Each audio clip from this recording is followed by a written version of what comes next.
Welcome to the Floor Academy podcast. I'm your host, Kyle Hedin, former installation contractor and boutique store owner. Don't worry, Matt, you're muted. You can keep talking. So I can unmute you when I'm ready here.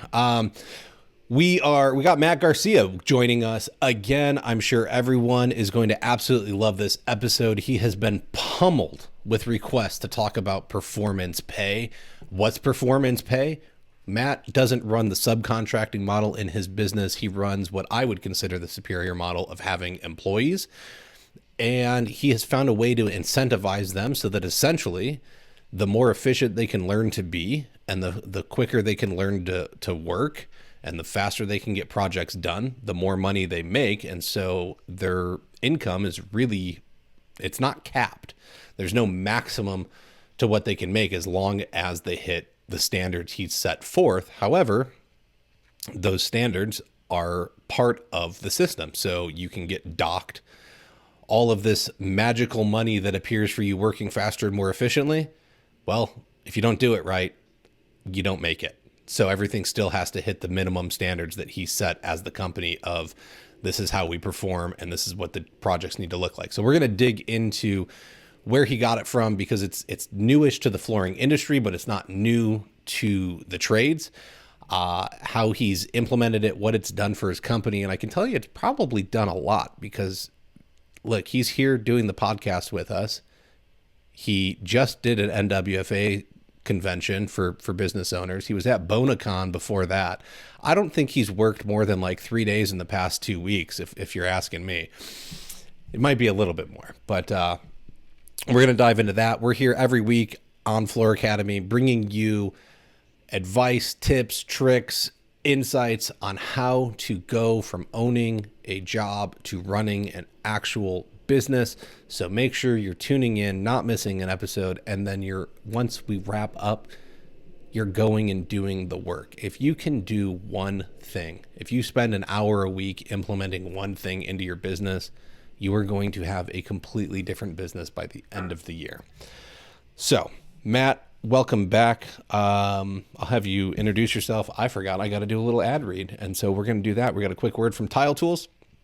Attention flooring installers, elevate your craftsmanship with the finest tools and supplies from tiletools.com. From spacers to saws, we have everything you need for flawless tile installations. Plus, we offer top-notch customer service and fast shipping. As a special offer for Floor Academy listeners, use code FA10 at checkout to receive 10% off your order. Don't settle for less. Visit tiletools.com today and experience the difference in quality and service that professionals trust. Also, TICE registration is open. Make sure you head over there. When you sign up and you register, use the code Kyle and you will get your free exhibition pass. That's KYLE. It's just my name. You can't forget it. You can't screw it up, but save yourself the couple of dollars and put it into going and registering for a talk so you can get your learn on. That's what we like doing around here. That's enough out of me. Matt, welcome back, my friend. Who are you? What do you do? Why do you do it? Matt, Craftsman Hardwood Flooring out of San Angelo, Texas. Longtime supporter of Kyle and what he's doing, getting more education out there. Was one of the founding people in his mastermind groups. Did that for like 2 years. Was really the foundation for a lot of this. I mean, Kyle was there when this was in its infancy, helped, give ideas, bounce stuff off of other people. And so I honestly probably wouldn't be here operating at this level if it wasn't for, initially listening to your podcast or in the mastermind groups and all that stuff. So, I mean, it's amazing how it domino effects and, we're basically, iron sharpens iron and it's put us to a whole different level than what I would have ever thought. Like even the direction that we're in right now is like, wow, like it's just, it really built upon itself in a way that I didn't really foresee. I didn't foresee us talking about this, when I first started. I think that your business has not only was I able to see your business change in the 2 years that you were a part of the mastermind group, and it was slow at first, but you definitely have a snowball running downhill at this point. And there's a lot of things happening, I know, in the background, and where the business can go and what you're trying to do and implementing new team members. And it's very awesome to see how quickly things can change. And there was a time I remember you were like, nothing's changing. I just want to quit. Why am I doing all of this? And that was probably within the last, at this point, it's probably like 2 years ago. It was about halfway through being in the mastermind, but you push through, and I think you see that all the rewards now of like, oh yeah, it was little things. It was like, I went and I spent the 10 minutes doing that thing, and it didn't pay off for 6 months, but now I don't ever have to do it again. It pays dividends every day, which is really cool to see. Exactly. So let's performance pay. This is, I don't know that a lot of people understand what we mean when we say that. So I'll have you kind of break down where you got the idea from, how you went about implementing it, and let alone the fact that you run employees, which is just, it's a very different model for the flooring trade in general, right? And subcontractors rule the day. That's how most everything is done. And I'm sure you were told as much as I was, well, if you want to make any money in this business, you got to go run your own business. Can't make any money being an employee. And it's true, but it's not true. There's good companies out there like yours that can take care of employees very well for what they bring to the table. So let's hear all about it. Yeah. So, the one thing I would suggest, especially if you've been in flooring for a long time, is to really wipe out your preconceptions about what a subcontractor or an employee really is, and the advantages. We have found that there's just a lot of stereotypes and myths that are not necessarily true. It's very circumstantial. So a lot of times people will think, oh, well, if I have an employee, then I'm going to run into all these problems, or, or a subcontractor will solve all of these different problems. And what we're really trying to do is just look at everything. I'm not against the subcontractor model per se. I think that there's some good ways to utilize subcontractors.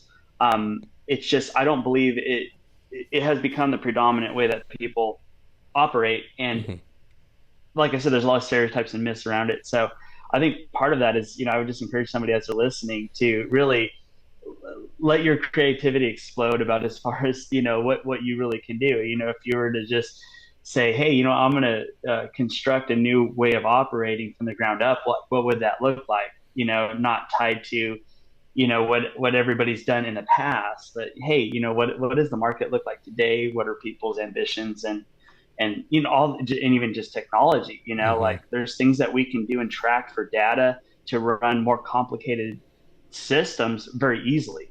And so, time tracking apps, they're fairly new technology. Well, that gives us a whole way of tracking things and knowing where our numbers, and that would have been really difficult to manage. And the other thing that I would like to say is, a lot of time people think performance as, productivity, and that's a big part, but when we're talking performance, that's why it's not like, it's not piecework in the sense that, there's not this quality standard attached to it. So what we're doing is we're tying in quality and productivity together. So we're encouraging efficiency through organization, through time management, through skill development, through systems and processes, where you're not wearing multiple hats, and so really what we're doing is we're systematizing things in a way that allows for a much higher level of productivity. And that's what we'll dig into a little bit more is, how does that happen? With the subcontractor model, there's so many things that these subcontractors are trying to reinvent the wheel for, that takes up a substantial amount of their time. They're doing it nights and weekends, trying to run their books and things like that. And so, so we have this concept of performance pay, right? And so it's a lot bigger in plumbing, HVAC, and electrical trades. It's not everywhere, but a lot of the high performance companies that are getting bought out by private equity firms, and they're driving, or they're flying around in private jets. It's like they're tapping into something very powerful, and they're using the employee model. And if you look at the wage rates of these employees, it's higher than what some contractors are making as their take home pay in the flooring model. And so you got to tell yourself, okay, well, it's not necessarily that subcontracting is inherently more profitable for the person doing the work, right? Because we're seeing that in other trades. That's just not the case. Yeah. They are at a higher average pay level. So we could take that myth off the table, right? That Yep. just because you're a subcontractor and you're running your own business, that you're making all the money. Well, other trades have proven that's not necessarily true. In fact, you're probably overworked and not making as much as you think, because a lot of people that we talked about it, being self-employed is different than having a business. So if you're a self-employed person and you don't really know your numbers, you for the time that you're spending, you're probably not making the money that you think, just because if you need to find a new employee, but when you're doing that weekends, evenings, you can't do that while you're installing on the floor, right? If you need to get Yeah. insurances, run your books, guess when that happens? It happens in the evenings and the weekends. And so really, Yeah. what are you gaining by all of that? Well, and nobody ever keeps track of that time, right? They don't add in the 4 hours they spent working on their books for the month. They don't add in the 4 or 5 hours of driving back and forth to the supply house and waiting in line for an hour to get loaded up. Like, all of that time is forgotten about. And so then they look at, oh, I got the job done in 40 hours and it got me $2,000. And so I made $50 an hour, man, I'm killing it. What about all the other hours, right? It wasn't 40 hours. You put 80 hours into that before you were done by the time you talked to the client, got set up, drove back and forth every day. And that's where this employee model makes it really powerful, because they've got to report. If you have them self-report to the job site, sure, their clock starts when they reach there. I know a lot of companies running employee models, they got to report to the shop first. Well, the minute they report to the shop, they hop in a vehicle, that clock starts right then and there, which means you're paying for non-productive time. And so now we got to find a way to make up for that. And yet you can still do better than what subcontractors are doing, right? And so it's amazing what just changing a mindset and how to look at your day and what you're doing with your time can make happen, right? It's not, at least as an employee, you get paid for all the hours. So if you think you're doing really, really well as a subcontractor and running your own business, but you're not keeping track of all the hours, I'll argue with you. Call me up. We'll have a conversation. We'll see how well you're really doing. Oh yeah.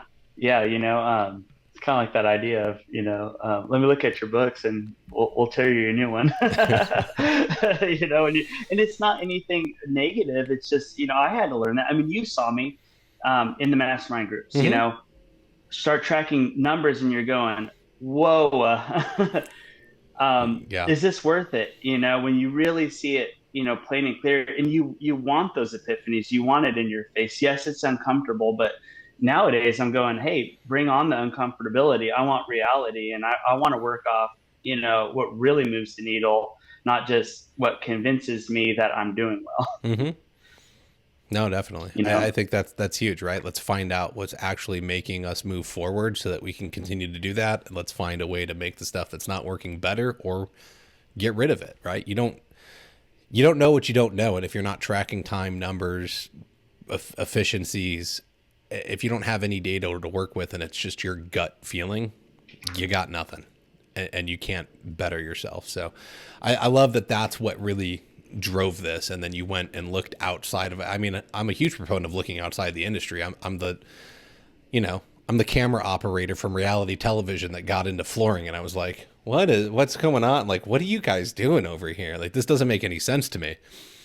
And so I've always naturally pulled from other places to see how to do this and make it work for myself. But I think that's the thing. Like, why are we so focused on, well, that's how they're doing it over there as another flooring dealer? Like, why aren't we looking at, I'm big on Tesla right now. Like, let's go look at what, you hate them or not, the dude just launched 2 new cars, one that's supposed to be completely autonomous. He put robots in front of people, and then he caught a rocket that was propelling at Earth like at 700 miles per hour in a 60-hour time span. Why don't we look at how he's operating his companies? Okay. Like, it might be a good idea. He might have something going on over there. So, if they can catch a rocket, I think we could do a performance-based system. Mm-hmm. But I'm just saying to like go get ideas, right? So I love that you Yeah. looked outside the industry, you found something that was working. Like let's go, let's not stick with the status quo because it's not working and it hasn't for years. Even though like you can make money and you can have an enjoyable business, but there's definitely better ways. And so let's go challenge the status quo and see what we can come up with. And I know that's what you've been doing. Yeah. So you found it. What did it look like in its infancy? Like when you started hearing about performance pay, what did that make you think? How did it like? What was you trying to wrap your brain around it? What did that look like? I mean, it was rattling it around in my brain for probably 2 years before I really figured out how it would need to run because I didn't want it overly complicated. I didn't want to put extra work or burden on my crews. I really wanted to try to help them to just be responsible for what they're they're best at, which is doing a great job and making the client very happy. Giving that 5-star experience. That to me that's enough. Like, and so I didn't want it high management level, and but this is the thing I wanted it to be able to manage a lot of complex scenarios. So, I wanted it to be able to, I wanted to be able to have anybody on my team go to any job at any time, right? So if I want it to be able to track if I have 5 people on that job or if I Mm-hmm. have one. I wanted it to be able to pay irregular hours, of course. So irregular amounts of people at irregular times with irregular hours. I wanted them to be able to be paid irregular hourly rates. Oop, AirPod falling off. Um, yeah, and then so irregular hourly rates, and I also wanted them to have irregular skill levels, because the idea is what I have found. I have talked to people that had failed performance pay type systems, and what ended up happening was if it wasn't complex enough, the people didn't really understand how they got their bonus or their additional pay, and it just felt like, oh, we're just pulling this out of the air Mm-hmm. and handing it to you, and that could lead to resentments and things like that. So there's some benefits to having the complexity because you can show them the metrics. This is how it works. This is what you need to do, and then you're directly tying. I did this. I get that, and that's one of the reasons why I didn't go the profit sharing route, because it's super easy to manage, but yet on the other hand, it disconnects what I actually did to earn that. Okay. So when your bonuses are completely discretionary and not based off of metrics, you're not getting the best value of that incentive, right? But if I can tie this task at done this way gets this incentive, now I have something tangible for them to work for. Now they're working for the same goals that I've set, because if they hit their goals, then the company hits its goals, right? We're Mm-hmm. all rowing in the same direction. And so, I needed a system that could manage all of that complexity without, like I said, you don't want to put that on your technicians, and you don't want it to be a nightmare on the office management side. And so we built spreadsheets that essentially has an algorithm built into it, where you could set the budget for the job that and pretty much everybody is doing a piece rate scale to bid their projects. I mean, if you're not, Mm-hmm. it doesn't matter. But you once you learn margins and what you're going to charge for the job, because that was a big part of it too. People don't think that you can put margin on an employee, and I'm like, you can if they're both hitting the same target. Mm-hmm. We can set that margin, because it's the same thing if you hire a subcontractor. They're responsible for all that, and a lot of retail store owners go, oh well, that's too much for me to manage. I'm like, well, do you realize that you expect that out of all your subcontractors? And how equipped are they to do it? And that goes Yeah. back to the Correct. management and the business side. But when you really parse all that stuff out and you have a system that can basically track and job cost your job, which I tell people you should be doing that anyways. You should know how much it costs you to do a job. Yep. And if you know how much it costs you to do a job, then you can put a margin on it. And so what this does is this helps you to define a cost for it, and set up a margin so that, because the idea is that you want to make your net profit every time. And if your employees don't really have a target, and they're getting overtime and they don't understand their productivity levels and how that impacts what we charge for the job, they're not trying to hit the same goal that you are.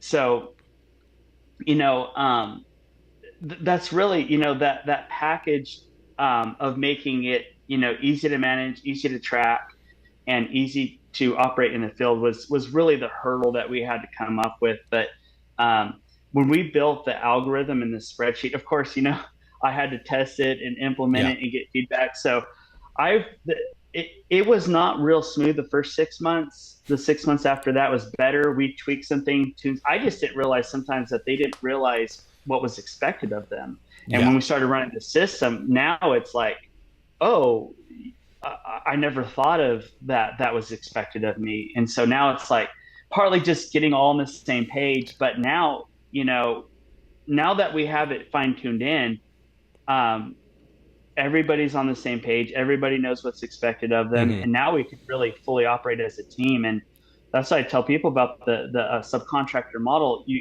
Everybody's on their own team. Yeah. And the big thing that I tell people is you may love your subcontractor, but what about this works hard, right? You need help. What if they have one or two employees? Most of the time, they don't have the ability that I have to advertise for great people to add to the team. So my crews don't have to get their own help. Hmm. So, you know what I mean? I'm vetting for culture and leadership and quality people, right? Because we're actively engaged in attracting people to us for that, right? And you hire a subcontractor and you may love them, but their help could be not follow your core values, not follow your mission statement, all of those things. And, Hmm. who's spending more time with the client on a job?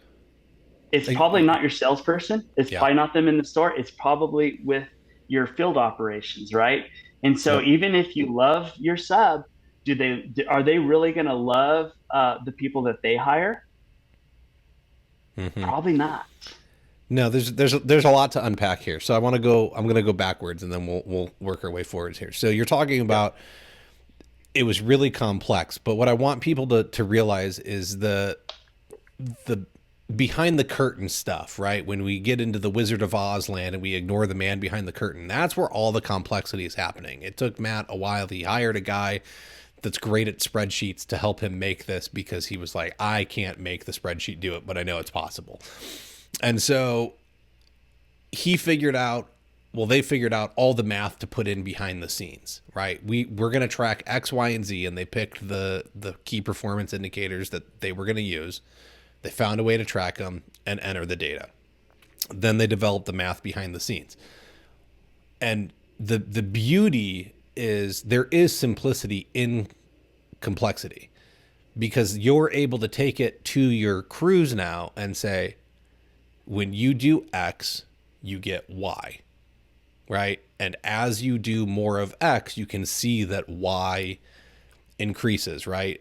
We were talking before we started about like as simple as tearing out carpet. You have a spreadsheet now that outputs a graph essentially of if you remove X amount of square feet per hour, you make X, Y amount of dollars.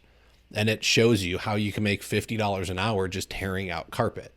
Well, we can flip that, right? And now you take that same thing because you have all the data on installing glue down hardwood. So if you want to make $25 an hour, you have to install it this quickly. If you want to make 50, you have to install it this quickly. The complexity is behind the scenes.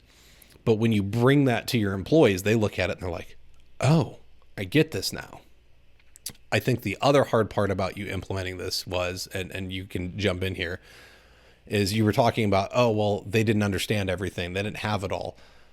But at the same time you were developing performance pay, you were actually developing what employee expectations were because your company, it's not that it was new, but employees were new. Employee handbooks were new. Different levels of employee were new. And so you had a lot going on that was this jumbled giant string ball of knots.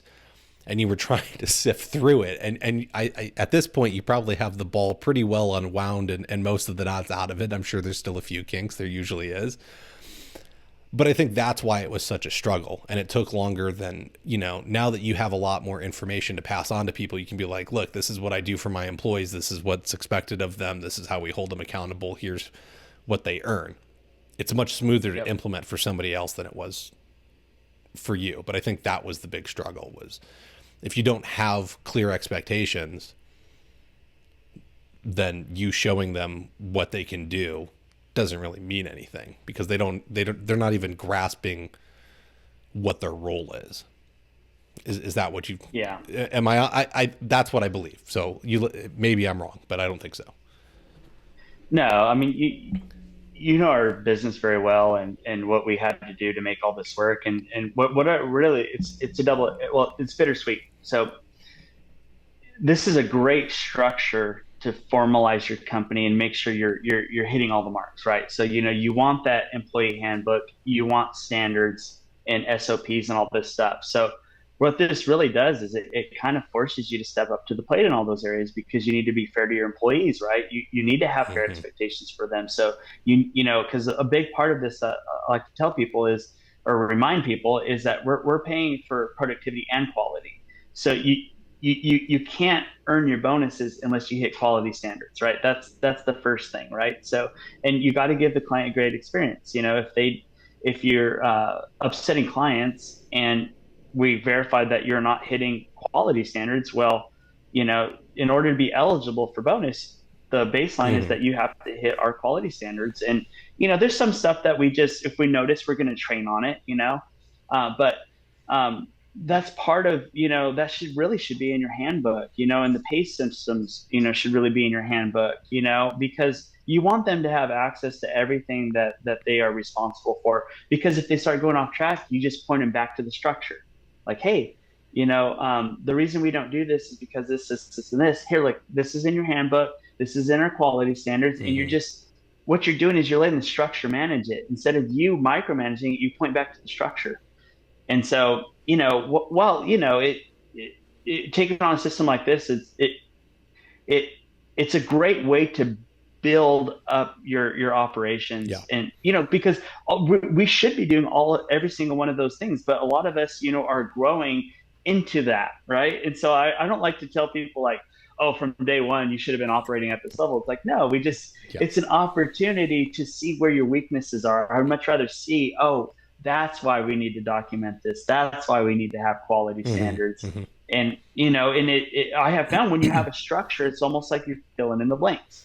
And that's the goal of this. This is because it's like what you said. I'm trying to make this easy for people. We've already, tested everything and learned by trial and error and blah, blah, blah. But it's like, now it's like, great. And then I'm still getting feedback from other people that are implementing. Maybe they have a little bit different dynamic and we problem solve through it. But now it's getting to the point where, it's going to be easier than ever to implement a performance pay with this system, because like I said, the background is complicated in the information, but we're making a management system that makes it easy to run. So we get all the benefits of the complexity, but all the benefits of the simplicity at the same time. It's not a one size fits all system. I can't grab Matt's stuff and put it into my business and be off and running. There's going to be some tweaks that need to be made per culture, per environment, per operating standards, but the base model now gives you the flexibility to shift things to how you want it to operate, which is great, right? I want to be able to have the freedom to operate how I view a company to run most successfully. And maybe I'm wrong, right? But I think that's the beauty of it too, is because I can change it. I can start running down that road and going that path, but it's going to start revealing, hey, something's not working over here. Something's not working over here, right? And maybe I tweak it back to where it came from and say, oh, all right, I learned a lesson. So it definitely, and what you're saying is having to have those systems and those standards, and you're not having to micromanage people. And, I think that's where a lot of people go wrong, is they're like, oh, I've said it 100 times on here. Like, oh, I'm just a small business, right? Like, why aren't we looking at the S&P 500 and following those companies that have all these structures in place? Like, there's no way they got to over 100, over 1,000, 10,000, 100,000 employees by not having these structures in place, because as much as you want to believe that you're going to say the same thing every time to employees, if you're running 5 different crews and you're trying to manage them and you don't have anything written down, you're going to tell one employee one time something, and then the next time it comes around, you're going to forget and tell somebody something else. But if there's a documented thing, I can refer back to it and say, no, this is the policy. This is how we do this. This is what we do every time. No questions asked, right? You have a copy. You signed off on it. I signed off on it. It makes everything that much easier, right? It goes into when you have employee job descriptions. This is what's expected of you. This is how you perform. Go do it, right? And they can't get upset when you go to them and say you're not performing, right? It's not. I think a lot of times people get fired and they're frustrated because they're just told like it's not working out. You're not a great fit. You're fired. Whoa, like I didn't even know where was the conversation, right? And so now you have things in place where you can actively give feedback and you can say, I'm putting you on a 90-day plan. We're going to meet every 30 days. We're going to talk about where you're at, what's expected. And if in 90 days we don't see improvement, we're going to have to let you go. Now there's no surprise to them.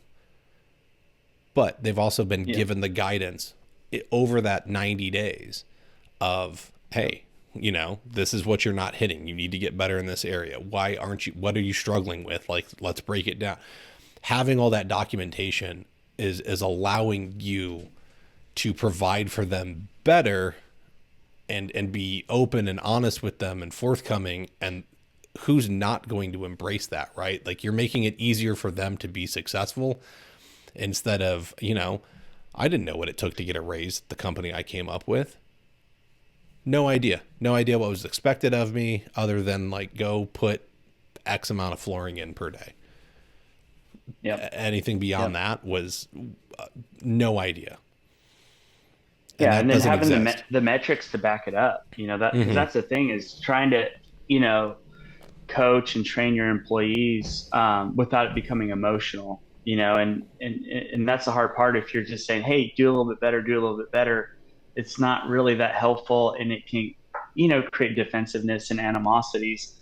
But what I have found, if you have the metrics to show it, like, hey, this is where we need to be, this is where you're at, we need improvement here, your quality, you're not hitting quality standards here. So, let's, because you always want to train and develop people into it, but you also have a way to see if they're not cut out.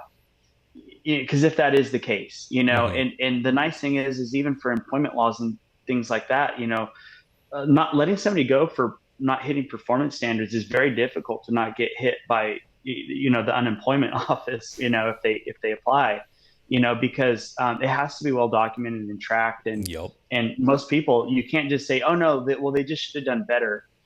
That's not acceptable.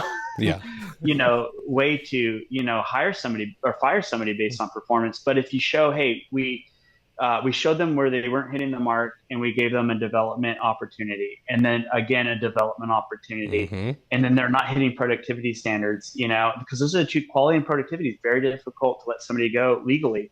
Well, I shouldn't say you can always let them go, but if they go file for unemployment, you're going to get dinged and dinged and dinged. And honestly, I don't really just blame the unemployment office like, oh, well, they're just, this government agencies that's trying to ding me for, this person. I let them go legitimately.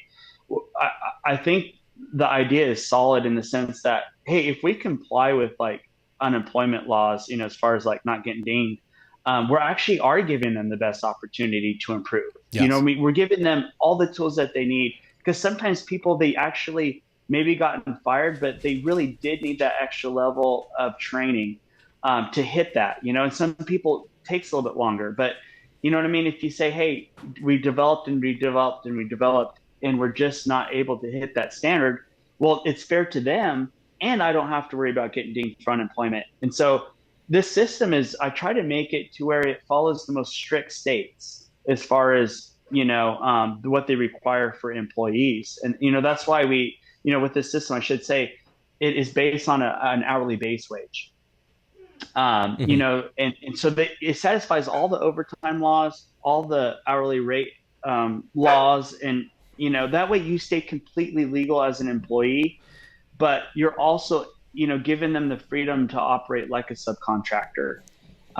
So, and we're kind of getting off in a different subject. You want to go that direction? Well, so I gotta interrupt us. I gotta do an ad read here Yep. real quick. I think that the beauty of it is that you get the benefits. You get the benefits of having an employee in house. And so you get the control, you get to set the standard, and you get to hold them accountable. You provide the training system, and you're 100% right. The documentation is absolutely everything. If no one's ever had to fight with a union to get someone fired, you truly will never understand how important documentation is. Yeah. Like every time you go and work with somebody, right? When you do a training, you get out their employee file and you write down that you trained. If they do something wrong and you have to talk to them about it, you go and you document that you talk to them about it. Every single little thing that's not just like, hey, how you doing? You talk about and you document it, and it goes in the file. So Matt's 100% spot on there. It's going to make you better. It's going to make them better. It's how communication works. And so that's on your side of things. Like, that's amazing. Performance pay on the employee side of things is, you're right. They get all the upside in the world, because it's not that I make $16 an hour, $20 an hour, $25 an hour. It's my base wage is 16, 20, 25, but I have potential to make 50.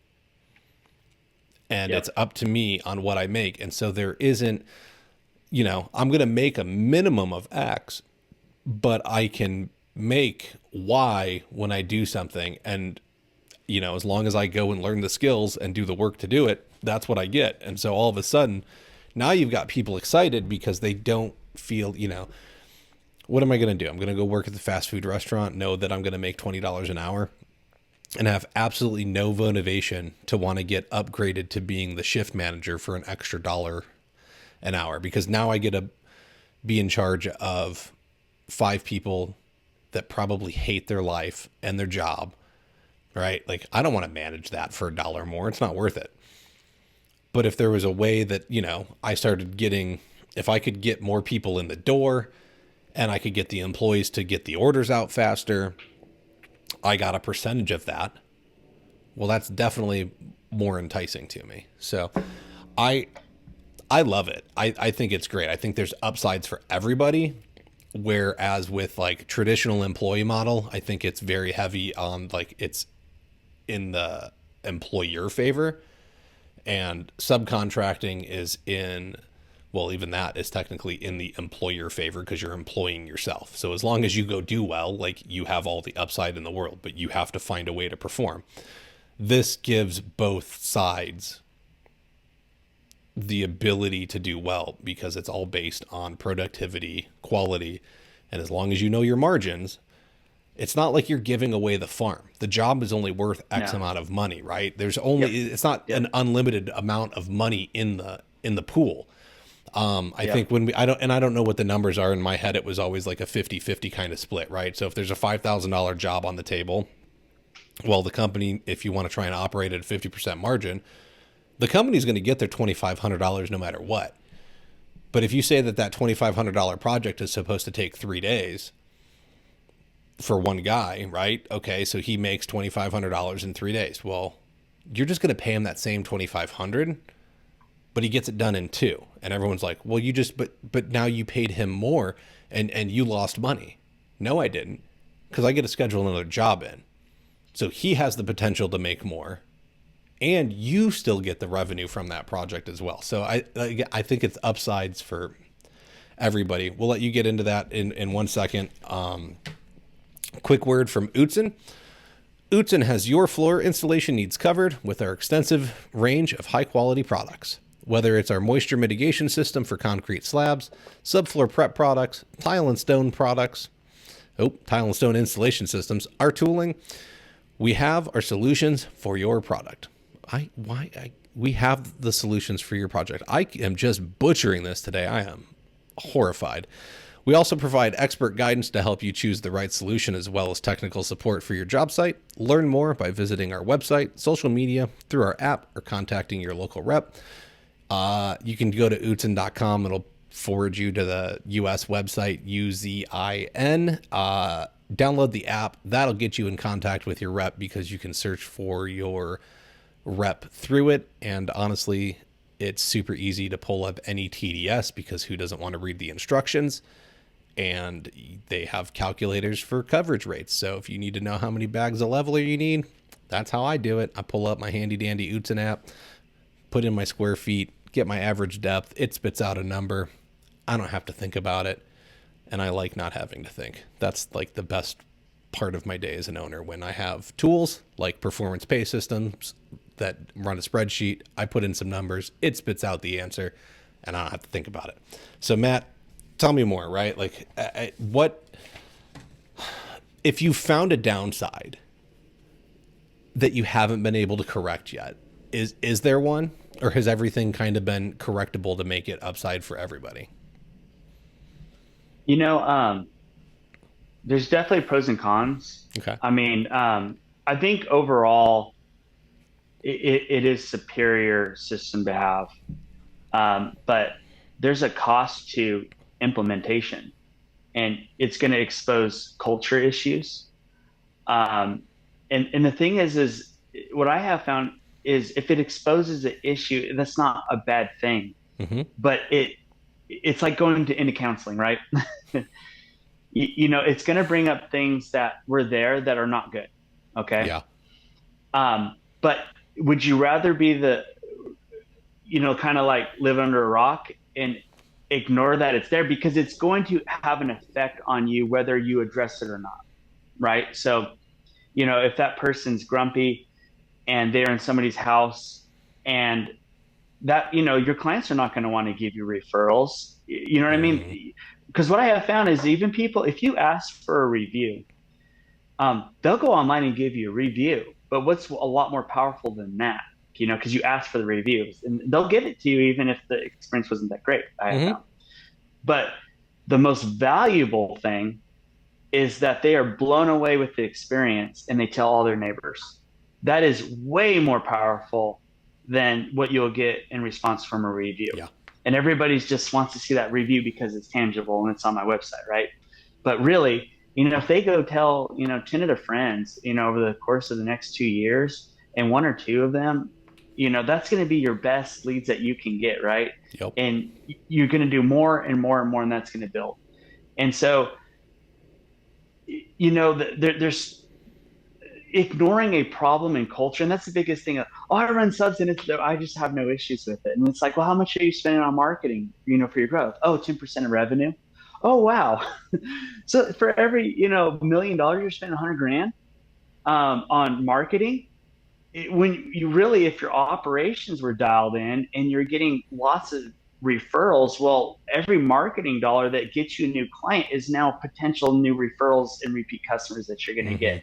But I have noticed they're not going to even remember you unless you really, really give them an excellent experience. So, if your subs employee comes in there, they're not giving them a great experience because maybe they just were hungover from the next day, or they just don't match your company culture and values. Well, bye, raving review. Even if they leave a good one online. And so I would say that's the biggest thing that I've seen people struggle with is is the culture side, because like I said, it is going to expose things. I like to be very upfront about things that might be difficult. The other part too is it exposes the weaknesses in your systems and processes, right? And so, if you're not pricing on margin, your business structure and things like that, if you don't have a great structure in place, it's going to show you where you're weak on that. You know what I mean? Just because the system won't operate to its full potential. If it does, I would say that you're still, even if you implement it and you still ignore culture and all those other things, you're still going to benefit from it, but you're going to also, it's going to be in your face because you're seeing data, right? And you're tracking it. And so, and people will go, wow, because my system is based off best practices, right? I wanted something that was not just work with all my bad habits in my business, right? You knew who I was. I deconstructed my business. So like if I'm going to No. reconstruct it, I'm Yes. going to go off the franchise prototype model, right? Like even if I never sell this business, like I want a business that's worth keeping. Hmm. And so it's all based off best practices, which is going to lead back to pricing on margin, having a mission statement, having things documented, tracking data, knowing your KPIs. And a lot of companies are not running at that level. So what it is if anything, it's just showing you that, where you're missing out because you haven't been doing those things. And I think it puts a level of urgency for people to do it, which, you know what I mean? So I would say if we're going to say that there's a downside to it, it's that you're signing up for high level, and it's going to take some work to implement it. I'm gonna put this bluntly and ugly. If you implement this, you're signing up to get kicked in the balls over and over again. But it's not a bad thing, Yeah. right? I think that's Yep. that's the whole point of it, right? And that's why we talk about systems and processes around here, is that I want everyone to go put something in, right? I want you to break your business on purpose. That's the best thing to do, is go stress test it so you can see where the weak points are, so you can change those processes and make them stronger and be able to hold everyone accountable. So I like that, that's what this is doing. If at the very least you only run the spreadsheet and you pay out on it, it's going to show you a whole hell of a lot about what your margins really need to be. I was just talking with somebody that has been in the mastermind groups for a while, and he was like, "No, I know my numbers. I know my numbers." And he went playing with a CRM after a demo, and he sent me a message. He was like, "I'm losing money on selling glue." I was like, "What?" And he was like, "Oh, I'm playing with it, and the margins are all off, and da da da." And he was charging per project, per square foot for glue, and it wasn't enough. It was like covering the cost of the bucket of glue, but it wasn't including profit.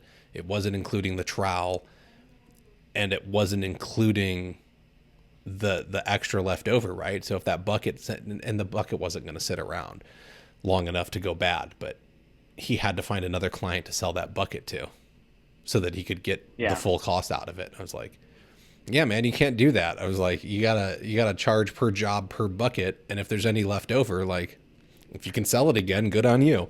If you can't, it's already paid for, and it's no worries, right? If you really truly want to leave it with the client, which, what are they going to do with a bucket of glue in 6 months when it goes bad? But Yeah. it's interesting what happens when you get tools to make your life easier. I think a lot of times people think it's really hard to like dig in and do things, and it's not. It's as simple as, you know, getting to the job site and realizing it's 8 a.m. and you're going to walk inside and talk with the client. All right, how long did that take? That's 15 minutes. All right, now I got to set up my tools. It's 8:15. By 9 o'clock, I had all the tools set up. There's 45 minutes, right? And you could just use the Notes app. Just open an email, start an email. I'd write text messages to yourself. Download a timekeeping.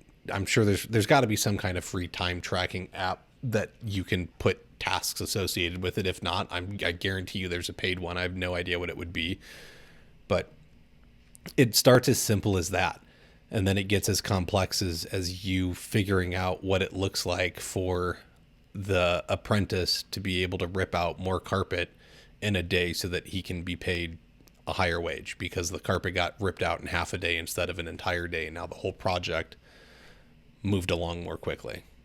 But most companies Yep. aren't set up that way. It's, oh, well, I only have to pay out the hourly wage, and so I'm going to keep all that money for myself. Well, there's no incentive for your employee to ever get better. And this is why everyone complains about, oh, they just want to milk the clock. They want to get overtime. You don't have that problem. Like, you'll pay them the overtime, Yeah. but only if it's justified.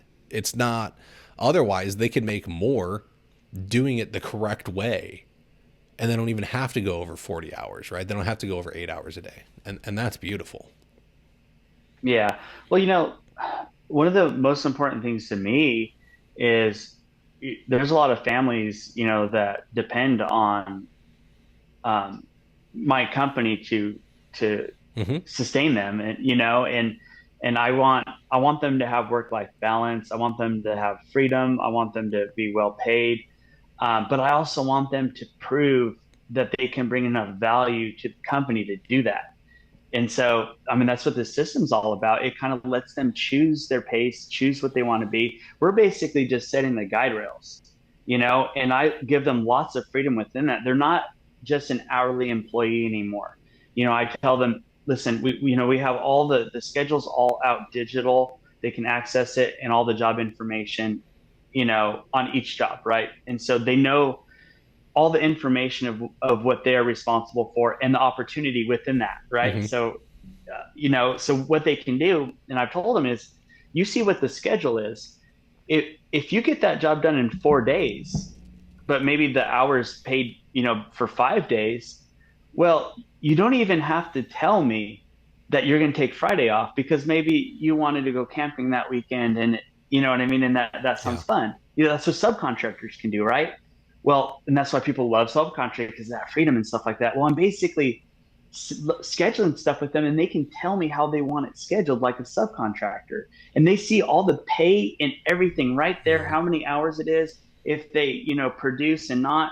And what I do is I give them the freedom. Number one, you got to keep the client happy, and we have to keep consistent progress on the job, right? Yeah. So that's going to require communication with the client, on your end and things like that. But if you meet those two standards, I don't mind if you got that job done on Thursday, go take off on Friday and go camping with your family. Like, you Mm-hmm. don't have the next job scheduled till Monday. But if you wanted to work that Monday, we can push it up or whatever. So I'm giving them all the criterias to have work-life balance and freedom. And they directly see, I did this and I got this back. I Yeah. made $50 and worked 4 days that week. I mean, it is possible. I've Mm-hmm. showed a lot of people the numbers, and you know, leaving tools in the shop that you needed for that day ain't going to get you there. Being on your phone all day ain't going to get you there. You're going to end up with overtime and all these things that cut into your personal value, right? And as a Mm-hmm. subcontractor, it's like, we don't really track overtime and how that affects us. So Yeah. really, they have an upper hand to really understand value, because you spending 12 hours a day on a job is not highly valuable, right? Me getting my job done in 8 hours productively and still hitting all my, productivity levels for the day, Mm-hmm. that's valuable.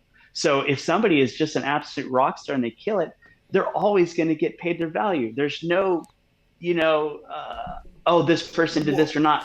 And if somebody's just slower pace and they're okay with that, you know what I mean? That's a level that they'll get paid at. They prove it before I pay them. Yeah. Well, there's accountability in this too, in that I know each, depending on what level of employee you are. I think Matt has at least 4 or 5 different levels, right? There's like apprentice 2, and then you become an apprentice But 1, I'll and then just tell you. So it's a beginner apprentice, okay, advanced apprentice, journeyman, and master craftsman. okay, We can go up to 9 with my system, but 4 seems to be okay. the sweet So spot. It kind of follows a lot of training yeah, stuff. okay. So there's 4 different levels, right? And each level you get a percentage of the pot. So again, like if the job's worth 2,500 and you get it done quicker, you're only eligible for up to $2,500. Let's say there's an extra $500 in that project at the end of it because the normal hours came in at 2,000. Well, as a beginner apprentice, you might only be entitled, I don't know what the number is, let's call it 10%. But as the journeyman, you're entitled to like 90%, right? And so now though, that's how you can look at getting it. And so when the beginning apprentice keeps having his hours come in and he's not getting stuff done, it starts eating into the journeyman's bonus. And don't mess with my money, man. Like I got to get in there. I want to go find what's happening, right? I'm not going to get mad at him. I want to go make him better because I want him to benefit as well. And so Yeah.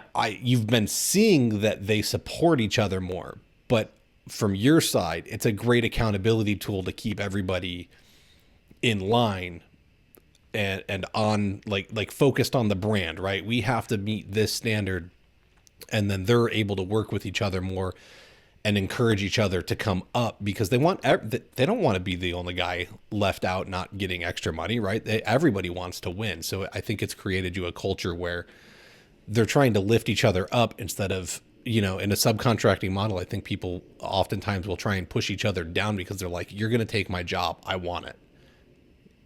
Yep. Yep. And this is kind of a little side note to this, but because I'm making this way bigger than just an incentive program. I'm using it to brand and create employee retention and recruit talent at a higher level, right? Mm-hmm. So I can actually advertise this. We can, when we advertise things, we're honoring our craftsmen. We're saying, look at the job that this person did. I mean, look at the creativity. They, had all this attention to detail, and they understood the client's needs. And our sales staff, and our crews, so like one unit, they feed off of each other.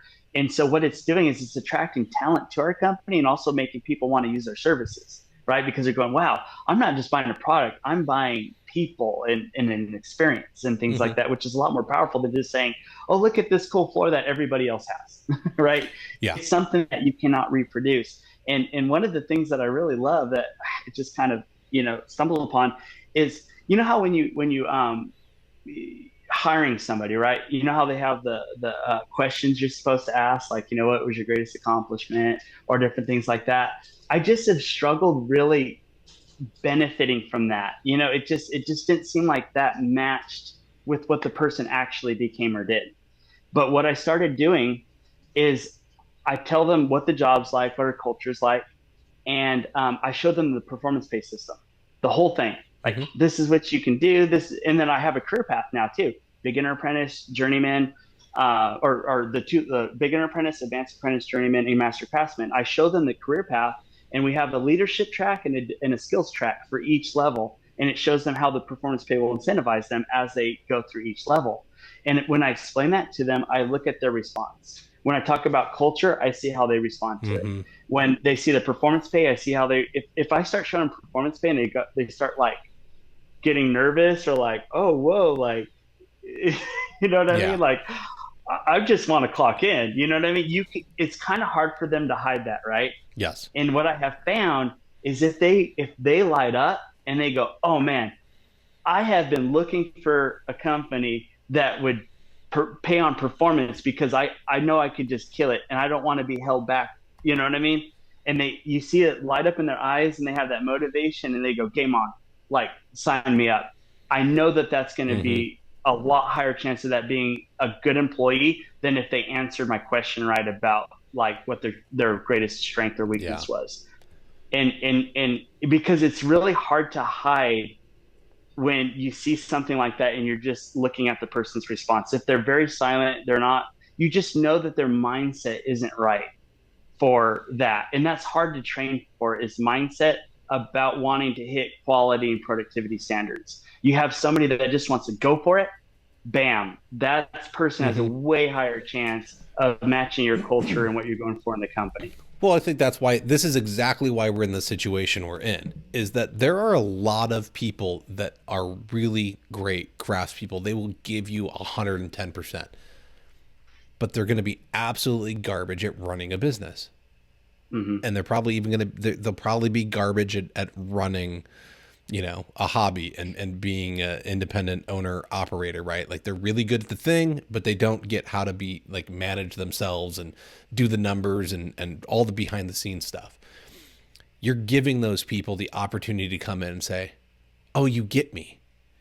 You're going to let me thrive and do what I'm absolutely amazing at, but you're going to compensate me very well for it. I can get behind that. Right. Mm-hmm. And then I don't have to go worry about all the other stuff. You're going to handle that all for me. Cool. Right. And I think that's where when you're interviewing them and you're looking for that response, yeah, you're finding those people, right? You're not looking for the guy that wants to be a bump on a log, let alone you're a small company. If you're running a company and you've got 100 employees, yeah, you're probably going to have a couple bumps on a log. You're probably big enough that them pushing the paperwork around gets enough done that it justifies their wage. But you're small still, right? You're under 10 total. Everybody matters, right? If you don't have that A+ person in place, you're not moving, right? It's going to stop everything, and the rest of the team, wonderfully because of the system, is going to let you know, hey, this isn't working.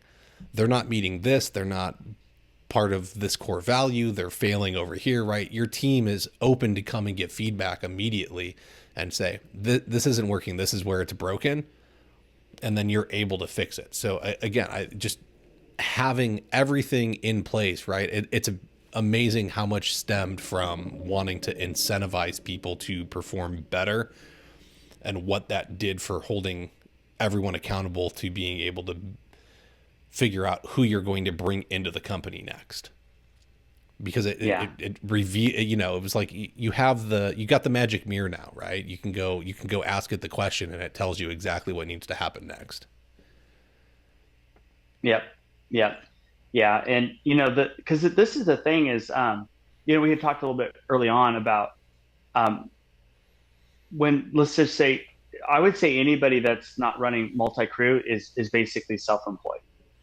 And Mm-hmm. so the issue with that, and there's nothing wrong with being self-employed. Those people are No. usually best to be like Ken Ballin and go sell high margin, high value, high skilled jobs, at a smaller level. You can make a great life making that, doing that. And I would Yes. encourage people, like, be self-employed or be a business. You know what I mean?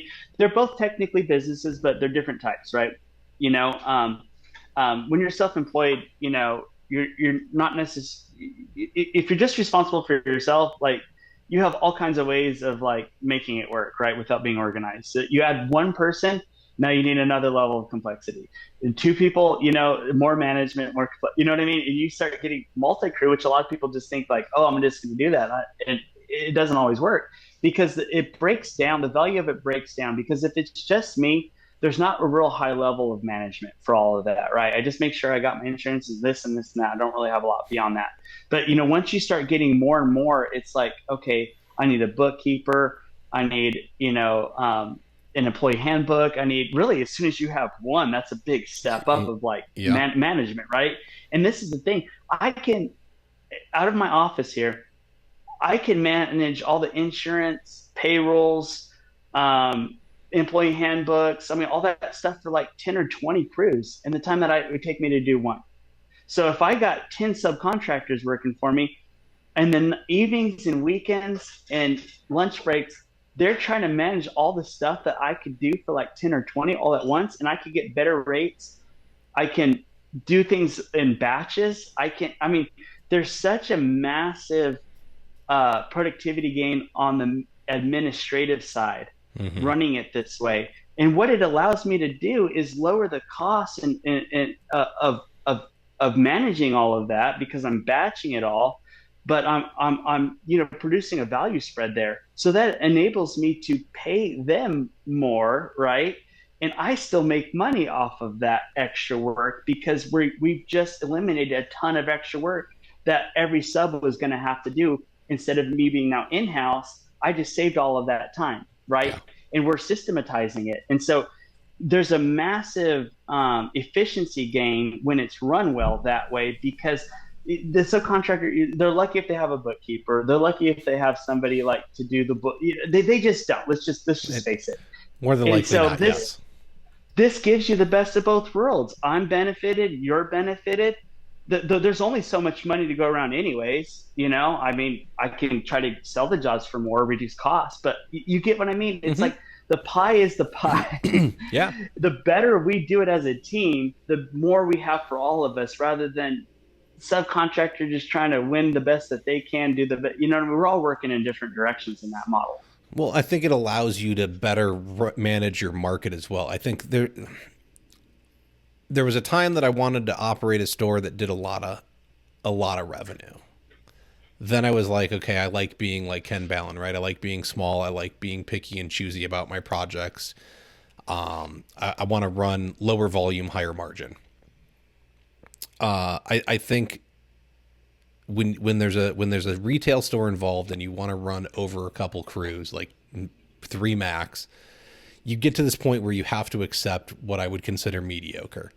You can't do the high, like low volume, high margin stuff anymore. There's just not enough work to keep that many people busy. And so you have to accept lower end mediocre stuff. Maybe it's not your ideal clientele. You find them a little bit more difficult to work with. I think what this model allows you to do is it puts less businesses in your area because it allows people that would maybe, everyone, oh, they bid stuff too low, they don't know what they're doing, because they don't get how to run the business, right? They're just trying to get by. That's what they know. You're giving those people a place to come and work, which allows you to elevate the overall cost in your market, because you're like, well, I'm the premier brand, I'm the premier experience. This is how we run. If you want us, this is what it costs, right? You've got a whole better marketing system and way of accomplishing the project that it elevates the market, and those people can come work for you, and they'll probably end up in a better position as well, because they'll be making more than what they were on their own, and they have less struggle.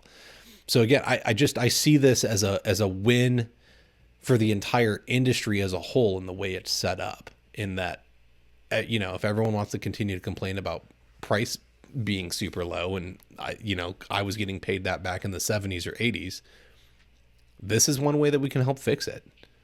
This will push push rates up, because it's going to let the best of the best in businesses compete for the pool of work that exists, and there's not going to be as many lowball options, which is going to make a lot of people step up their budgets and say, well, we got to pay this. This isn't the rate anymore.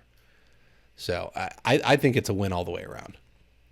Yeah, and really, I envision this really being the missing link between trade associations, um, uh, certifications, training, because we're able to take that person that's new and put them on a career path and training regimen, right? And what I'd really love to do is I'm with the NWFA, but I'd like to get with these other organizations, is encourage them to get these models out there, because now somebody can look at it and see like a clear, direct path between training, skills, leadership, responsibility, and how that's going to impact them. And I'm going, man, this is the missing link, because people be like, oh, well, a panel doesn't mimic what's happens in the real world. Well, now we have mentorship, we have training opportunities, because that's the great thing is when you're learning on site and you're on a career path, and then you go get a certification, it increases your skills and your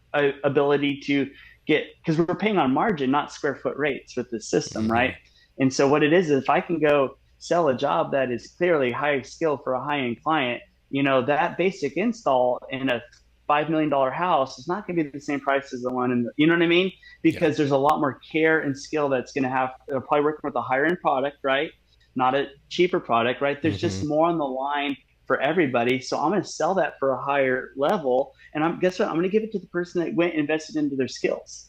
And that was a big issue with subcontractors, is the store just wants to have one solid rate for everything, because they're not really considering all of those things that they can sell for more. Because if I could sell it for more, I'm going to make more, and then they make more, and they're backing it up by wanting to get more skills for me to sell higher end stuff. So it allows you to actually really be able to do the high end stuff, and you need everybody on your team wanting that type of business and incentivized for that type of business, or else it's just never going to happen. I mean, you just got to give them opportunity and a system that will allow them to do it.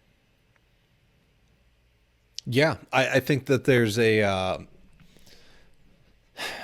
elevates the level we all have to perform at. And if the Facebook groups are any indication of the level of performance within the flooring industry, then the bar can be stepped over at this point, and that's not a good thing. It's really sad when all you expect of a contractor is that they show up at the time they showed up at, and they actually email you your estimate when they say they're going to email it to you. And then you say, oh, well, nobody else did, so I guess I'll go with the guy that could follow through on the bare minimum.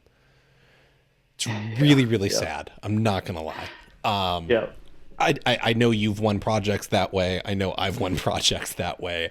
I know that I've hired a few contractors lately based on that as the only qualification of, oh, well, nobody else could do it. You did the bare minimum. I guess I'm going to trust you.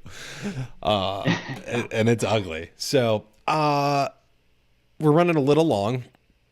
Is there anything that we didn't hit on that you think is really key to implementing a performance pay system or the benefits it's going to have for your business? Yeah, my spreadsheets, all this hinges on that. I mean, you're welcome to knock yourself out and produce one on you by yourself, but reach out to me. I want to see people successful. This Hmm. is a lot bigger. I built this for my business to be successful, but I want this to be something that we see for others in our business to be successful for. So reach out to me. I have the systems and processes. I don't mind to share it and help you figure it out or whatever. That's fine. We're also getting it into software. This is where a system really needs to be. And I've been working on this for a good while. Spreadsheets are awesome, and I have stretched the limits of what a spreadsheet can do. But obviously, if you can make it fully automated, where there's literally a one-time setup and all of this is tracked auto, Hmm. it's going to be as easy as hiring a subcontractor for your in-house employees on performance pay. And so that's the big hurdle, that's in development right now, but we're talking time track integration, time tracking app integration into the system. So Okay. literally all your job costing, everything, and the skill levels, the employee setup, all of that complication is literally like you just set it up one time and you run your reports, see where your job profitability is and who earned what bonuses. So that's going to Yeah. be really great to Well, get because there. But you're like I said, yeah, yeah, I you're want already a putting free a lot of version. those numbers in, and so Exactly. it's going to do all the behind. You don't have to go into the spreadsheet and then re-enter the data. So no, that's Yeah, the lovely. double entry will be lower, and then there's also going to be opportunity for dynamic tracking. So like up to the minute, Hmm. job costing Hmm. stuff. Like there's some cool stuff when it's in a software that we'll be able to develop out. Some of that stuff's a little bit more along the way, but the actual automated system is going to be up and running pretty soon here. Okay. And so, but like I said, I want this to be accessible for everybody in the industry. And so, some people are great with spreadsheets, and that's already part of their deal. And like I said, you should be tracking all these numbers anyways. It's just a matter of putting them through the algorithm in the spreadsheet to not Hmm. have to. If you had to do the math on this, you would not want to do it. But that's the Yeah. nice thing about the spreadsheet. It does all the formulas and the this to here to there to there to there. The formula is like this long to track all that stuff. I You would believe not it. want to And I'm do sure that it's manually. referencing 6, 7 different cells and doing all kinds of Yeah, crazy on stuff. So different yeah. sheets, and yeah, the dude that invented it is a genius. Or well, I invented the formula. He invented how it had to work without it being a management nightmare. Yeah. So it's basically least amount of input in, most amount of data back out, Yep. and that's what it does. Okay. So people can find you online. They can email Yeah, you at Matt at sanangelocraftsman.com. perfect. So you find them on Facebook. They got an Instagram. You can find Matt, and I appreciate you being respectful of the show and saying software company. That's a rarity. So thank you for not just name dropping. Look, if you really want to know who the software company is, I'm still not going to tell you, but you can ask Matt, and he will gladly tell you. I'll tell you that they're based out of Texas. So if you can figure out which CRM is based out of Texas, you'll have your answer as to the software company. But that's as much as I'm saying. I think that's going to do it for us this week. I appreciate everyone tuning in. Matt, I appreciate you coming on and sharing your insights as per usual. The journey of Craftsman Hardwood Flooring has been amazing to watch and be a part of. I gotta know. So you broke a mill last year, right? Mm-hmm. Yeah, So yeah. what are we on track for this year now that we're 9 months in? We're up 40% so far for the year. Okay. So I'm thinking it's probably going to land around 30% up. So I was trying to hit 1.5. We'll see. I'm hoping to be between 1.3 and 1.5. Beautiful. That's amazing, man. Especially So after yeah, having 2 years back to back of like stuck right in like mid yeah. 700s Oh, we were to stuck. explode. This Yeah, is the power of tools, folks. This is what happened. It was a struggle. There was this point, and Matt's talked about it. He's asking a lot of questions in the groups right now about like, do you find it true that these are the different levels and revenues for flooring and working by yourself and with crews, and I don't know what else he has developing over there, but I know it's going to be big. And he's right on with a lot of stuff, and he got stuck. And it wasn't until he said, this is broken, I can't continue this way, that it got fixed. And so whether you're interested in a mastermind group that I got going on, flooracademy.com/mastermind, you find a business coach on your own, like, it doesn't matter. Like, it's okay to need help. You don't have to do it all on your own. But if you're stuck, something needs to change, and you need to go find out where you're broken. And it's going to take some insights from other people. There's a lot that somebody on the outside of your business can discover very, very quickly, looking at a few simple things and hearing a little bit about you and say, hey, it's over there. Like, why is this being ignored? And it's probably because it's hard and you don't like it and you don't want to be dealing with it. So that's awesome that in like 2 years, you're going to essentially double your revenue. So congratulations. I know it didn't come easy, but I know that it's easier to manage than it was at 750. That's for sure. Oh, yeah. Which is crazy, right? Because it's almost double the amount of stuff, but it's easier to deal with. So that's awesome, man. Congratulations. What do we got? We got a quick word from Tice. Hey, listeners, it's nearing that time again. Time to remind you that the International Surfaces event is returning to Las Vegas January 28th through the 30th of 2025. So mark your calendars now. Registration is open, and you can use the promo code Kyle, that's Kyle, to get your free exhibition pass. Whether you're an installer, retailer, distributor, or serve our industry in another capacity, I'm going to change that sentence. Attending Tice is a solid resource to expand your knowledge and networking base. You can also learn about the newest and industry-leading products coming to market. Stay up to date with the International Surfaces event page on Facebook, or visit their website at intlsurfaceevent.com. Again, promo code Kyle, Kyle. I know what's going to happen here, right? This is coming out in October. We're going to get to December. Everyone's going to be, who's got a code? Man, I've been talking about it for months. Kyle, Kyle. It's just my name. It's been my name like 3 or 4 years in a row. Put it in, get your free exhibition pass, save the money, sign up for a talk, go to one of those, and, pick something that's going to help you move your business forward. And, maybe, have you been in any discussions with them? Do I need to send an email? You want to do performance pay as a paid talk at Tice, right? I can try and help. I want it to be a blessing to the community, or to the flooring community. Mm-hmm. That's why I'm sharing this. It's not like I don't want to have a technology company. I don't want to own one. I just I want my business to be successful, but I also I'm on the board of directors for the NWFA, mm-hmm. So I want to get this out. So yeah, if they see value in it and they want me to come do it, I'd be more than happy to it, because we got to shift a lot of mindsets. And that's why I want to be on here. I want to educate people and just mm-hmm. say there's more out there than maybe what you considered. That's why this whole thing is here. That's why this platform exists, right? Is I needed the help, and so I've been finding it's over 5 years now. I can't even believe that. It's crazy. It's been a journey for everyone, but yeah, that's it, right? Let's leave this better than we found it. And I think a lot of us found it in pretty bad shape, and it's pretty well beaten down. And so again, the bar is not very high to leave it better, but let's push the limits and see how far we can take it. It's going to be changing. It's going to be changing fast. And I say, you better get on now or be, you were going to get left behind. There are a lot of dinosaurs out there, and ancient ways of running a company. I mean, there's still retailers that run on paper. Oh yeah. Yep. That ain't going to work. It's already not working. So there's some changes, mm-hmm. Technology's involved. I hate to say it. I don't want to deal with it. It's already getting harder for me. And I'm only 42, but we'll find a way to survive. We'll adapt and overcome. So again, thank you, Matt. Thank you, everybody, for tuning in. That's it for this week.